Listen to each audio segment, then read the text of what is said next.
Assalamualaikum warahmatullahi wabarakatuh, sahabat lele pemula. Teman-teman di kolom komentar begitu banyak pertanyaan. Bang, berapa bulan sih lele sebetulnya bisa panen? Sebulan kah? 2 bulan kah? 3 bulan kah? Seberapa lama panennya lele itu? Nah, di video kali ini saya akan berusaha menjawab pertanyaan dari teman-teman sesuai dengan pengalaman yang sudah saya alami ya, dari beberapa budidaya lele dengan menggunakan budidaya bokas seperti ini, dengan budidaya menggunakan terpal. Dari pengalaman itu insya Allah bisa membuat inspirasi buat teman-teman berapa bulan sih estimasinya, kebutuhannya berapa sih, seperti itu ya. Jadi sebelum saya terangkan tentang itu, saya sampaikan tentang itu, teman-teman bantu channel ini dengan cara like, comment, dan subscribe agar berkembang dan bisa memberi manfaat buat teman-teman lele pemula lainnya. Oke teman-teman, kita bahas satu persatu dari berapa lama tebar lele. Jadi tebar lele dari HTS, hari tanam lele itu sendiri, yaitu teman-teman misalnya bisa menggunakan cara yaitu bisa 1 bulan, 2 bulan, 3 bulan ya. Ada beberapa waktu yang bisa teman-teman pilih. 1 bulan bisa bang, bisa. 2 bulan bisa bang, bisa. 3 bulan bisa bang, bisa. Oke, kita bahas yang 3 bulan dulu. Teman-teman dengan menggunakan sistem 3 bulan itu biasanya teman-teman budidaya lele dengan 2 skala pembudidaya, yaitu dengan skala pendederan dan skala pembesaran. Maksudnya gimana bang? Jadi kalau teman-teman menggunakan bibit yang ukurnya itu kecil seperti 45 atau 34, itu ada 2 skala pembibitan. Jadi menggunakan skala pendederan karena itu masih kecil banget ya teman-teman ya. Karena itu masih kecil banget sehingga waktunya bisa sampai 3 bulan untuk panen di ukur 78 atau 678 sampai seterusnya ya. Jadi kalau teman-teman menggunakan sistem 2 sistem itu, menggunakan bibit yang kecil bisa sampai 3 bulan. Kalau yang 2 bulan gimana bang? Kalau yang 2 bulan teman-teman menggunakan bibit yang ukur 7, 8, itu bisa 2 bulan. Contoh yang 2 bulan ini. Kita akan jalan ke sana. Kita lihat, kita tanam di tanggal 26 Februari. Kita panen di tanggal 10 besok ya. Ini tanggal 9 Mei 2025. Ini besok insya Allah tanggal 10 kita panen. 2 bulan setengah kurang lebih ya. Ini ukur 7. Ukurannya udah ada yang ukur 6, udah ukur 7 yang di dalam sini ya. Jadi kalau teman-teman pengen panen ukur 2 bulan, yaitu dengan menebar bibit ukur 7 atau 8 cm ya. Nanti akan panen di umur 2 bulan lebih 15 hari, lebih 10 hari atau 70 hari masa panen, masa tanam, maka teman-teman akan mendapatkan FCR sesuai dengan ketentuan yang sudah ditentukan ya. Jadi bisa panen 3 bulan dengan tanam bibit ukur 34 ya, kecil ya. Kalaupun mau panen umur 2 bulan menggunakan 78. Berarti kalau pengen panen 1 bulan gimana bang? Pengen panen 1 bulan teman-teman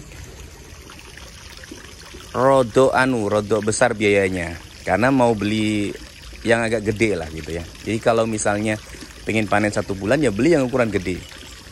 Nanti kita gentor pakannya di situ ya. Jadi kalau mau panen itu ada 3 sesi, ada umur 1 bulan bisa panen, 2 bulan bisa panen seperti ini, atau 3 bulan panen seperti yang sudah yaitu menggunakan ukur 34.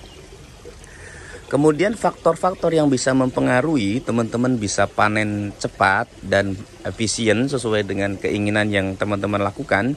Contoh saya pengen panen di 2 bulan. Nah, kuncinya ada di sini. Jangan males pakan ya. Karena kalau menggunakan sistem apapun itu, tapi kalau makannya kurang, contoh saya sudah membuat percontohan ini. Lele keluar loh. Nah, ini ukurannya baru ukur 11 ukur 11, 13 ini. Padahal umurnya sama dengan sana. Ini 2 bulan 70 hari. Ini jarang saya kasih makan. Bibitnya sama, waktunya pun sama, tapi hasilnya berbeda. Ini masih kecil, ukur 13, 14 pun masih ada. Yang ini sudah siap panen. Tanggal 10 besok ini insya Allah sudah siap panen. Dan ukurannya sudah luar biasa. Kita kasih makan dulu ya. Jadi makan itu yang sangat menentukan teman-teman. Kalau pakannya nanti telat, jarang dikasih makan, kita eman-eman pakan, ya jadinya nggak gede-gede. Terus pemberian pakannya berapa bang? Pemberian pakannya bisa 4 kali sehari, 5 kali sehari tuh. Udah pada besar-besar, udah siap konsumsi. Kalau saya menggunakan pakan di 2 hari sekali, sehari 2 kali. Pagi jam segini, jam setengah 7, jam 7 kita kasih makan. Nanti sore kita jam 6 atau setengah 7 atau jam setengah 6 mau maghrib itu kita kasih makan lagi. Dengan porsi sesuai dengan keinginan si lele. Yaitu kalau misalnya masih agresif, masih bagus penerimaan lelenya ya dikasih lagi. Nggak boros pakan bang, enggak. Jadi lele juga tahu kondisi pakan itu seberapa. Kita mau makan seberapa itu dia udah tahu juga. Nggak ada kenangnya bang, siapa bilang nggak ada kenyangnya. Kalau sudah responnya bagus, responnya udah nggak responsif, sudah nggak kemaruk gitu, teman-teman sudahi saja seperti itu ya. Jadi jangan pelit pakan. Contoh misalnya pelit pakan itu seperti apa bang? Nanti biar nggak boros ditimbang, ditimbang sekian kilo sekali makan. Padahal lele belum kenyang gitu. Dan timbangan pun itu juga kira-kira sekian anunya gitu.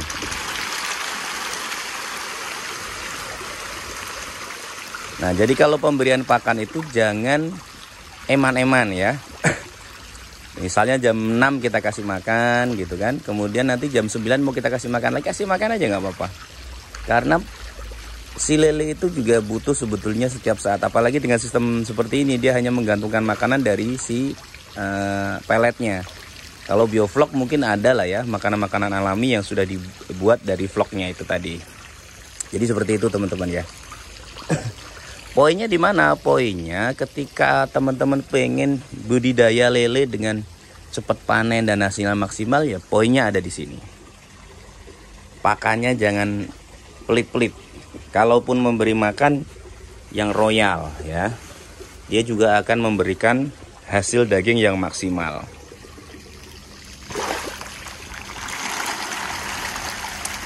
Ini udah siap panen ini. Saya tutupi dulu ya. Seperti itu ya teman-teman. Jadi kalau teman-teman pengen panen 1 bulan, 2 bulan, 3 bulan bisa. Yang penting pakannya jangan pelit-pelit. Kemudian ukuran tanamnya itu di skala pembesaran. Yang paling ideal skala pembesaran itu ya ukur 7-8. Itu pas. Di 2 bulan bisa panen. Dengan estimasi pemberian pakan sehari 2 kali, pagi dan sore, makannya sampai kenyang. Kemudian dengan menggunakan sistem yang kocor atau ditambah lagi menggunakan aerator, itu juga akan mempercepat pertumbuhan si lele. Kenapa? Karena kalau si lele tersebut agresif teman-teman, dia pergerakannya bagus di dalam kolam ya. Kemudian airnya juga bagus, tidak berpengaruh kepada si pertumbuhan lele tersebut. Kalau airnya bagus, otomatis dia fokus ke menjadi daging semua untuk pakannya. Seperti itu teman-teman ya. Jadi dari beberapa pengalaman yang sudah saya alami seperti itu. Kalau teman-teman malas ngasih pakan tuh, sama kayak gini. Yang harusnya udah waktunya panen, dia nggak jadi panen. Seperti itu ya teman-teman ya. Jadi sekali lagi, semangat berbudidaya lele itu dengan ilmu. Nah, ilmu yang saya berikan sesuai dengan pengalaman yang sudah saya lakukan. Walaupun saya menggunakan video seperti ini, tapi insya Allah nanti bermanfaat buat teman-teman semuanya. Kalau mau menonton sampai akhir, biasanya teman-teman pemula itu jarang mau menonton ocehan-ocehan orang itu sampai akhir. Padahal itu isinya ilmu semua, pengalaman semua. Karena sudah punya mindset yang buruk tentang orang yang bikin konten itu hanya konten saja. Ini insya Allah bagi teman-teman semua bermanfaat. Ya, kita kasih makan lagi. Di menit-menit terakhir kita bikin video, kita kasih makan lagi untuk teman-teman biar tahu. Seperti ini sudah 2 bulan ya, teman-teman bisa lihat videonya ada di video shot saya. Itu setiap hari saya upload itu sampai di hari ke-50 kalau nggak salah itu. Setelah itu tidak saya upload karena waktu itu ada kendala. Nah, jadi seperti itu teman-teman. Kalau pengen panen 2-3 bulan, siapkan mentalnya, siapkan pakannya, karena itu yang paling penting dalam budidaya lele, termasuk air, pakan, dan pemberian makan. Terima kasih. Salam sukses lele pemula, sukses selalu dan bisa memberi inspirasi buat teman-teman semuanya. Assalamualaikum warahmatullahi wabarakatuh.